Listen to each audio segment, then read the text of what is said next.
Hello, hello. Welcome to this week's Profit Maximizer Moment. My name is Wayne Belisle. I'm a CPA in El Paso, Texas. Been doing it forever. Had my own firm since '91. So we work with small businesses and we help them grow their business and cut their taxes, basically, all legal, of course. I want to talk about, all right, you've done an advertising campaign. You've bought advertising on Google or a podcast or traditional TV, or whatever you've done. You've done a mailing out, whatever. Um, what's the next step? Well, the next step is to analyze, did it work?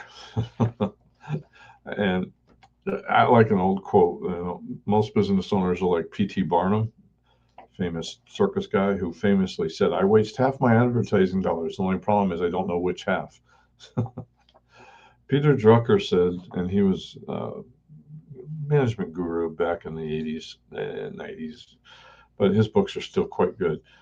He had a key saying in my mind: what gets measured gets managed. So if you can't measure the results, you can't manage it. That is the key. If you want to know what marketing is working for you, you have to do three things. One, well, really two things to start with. You have to commit only to marketing that has measurable results. If you can't measure it, you can't manage it. How do you know it's working? And then you have to calculate your rate of return on the investment, ROI, of every marketing campaign. Okay, so how do you do this?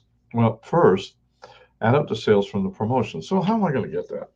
You should be able to tell who's responding to your advertising or marketing campaign. Whatever you're doing, give it a code. All right. You could do this like a special code or coupon that they have to use, and you have a different one for each marketing campaign, so you can see what's coming in. If you're in the service industry, it's, like I do, every time somebody comes in, I ask them a question. Um, how'd you hear us? So I know what's working. All right. So that's key. You should be running advertisement that you're able to track somehow. All right. Add additional sales from your upselling efforts. We talked about this before. You can look it up. You should have once they come in, you should have a way to upsell them or cross sell them. All right. I'll go into that later, but you have a routine. They come in and they buy one thing. Somebody comes in from us or a tax return. We look at it to see if they need tax planning. We look at it to see if they need QuickBooks training. We look at it if they to see if they need business coaching. Those are all upsells. Okay. So you add those up. Be sure, like I said, to train your staff or you do it. What items need to be promoted? If you got a lot of sales, you're going to have to do training. As simple as that. By that, you can finally calculate your rate of return by adding the sales from the steps above and dividing by the cost of the advertising. Now, this is another thing you can do is by simply knowing the lifetime value of a customer. All right. Your average customer, what are they worth to you once you get them in the door? Okay. My business clients stay with me 10 to 12 years. So if that changes the formula dramatically, because I could say, all right, did it pay for it? So I want my advertising to break even. But if a lifetime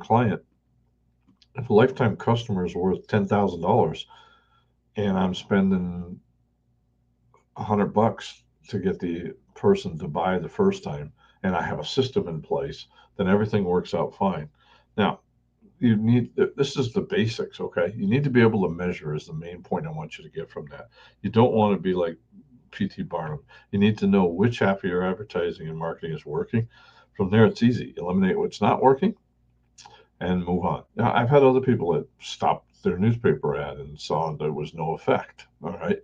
Um, that one way to do it takes 3 to 6 months to see if it really worked, but it's not necessarily the best way to do it.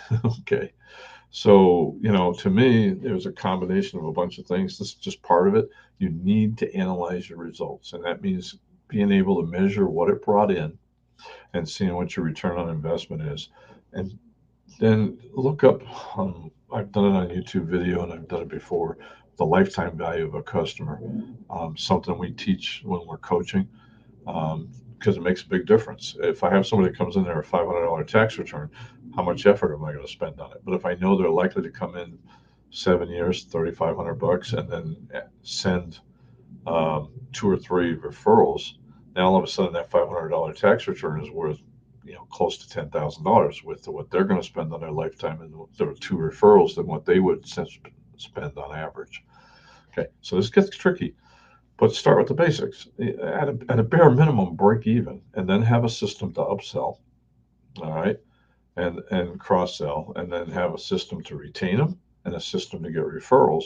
Now you got something you can measure. Okay, but it starts all with measuring your results. If it's not bringing in prospects, you can't upsell them, you can't cross sell them, you can't get them to refer your friends. So that's key.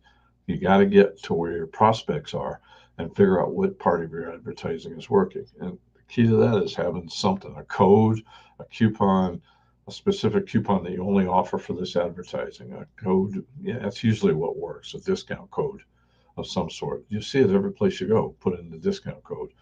If you listen to podcasts, they're always saying you can go here, and they usually have a slash, their name, or use my name at checkout in order to get a discount. Why are they doing that? Well, it's to measure the results. It's simple. So you need to replicate something like that.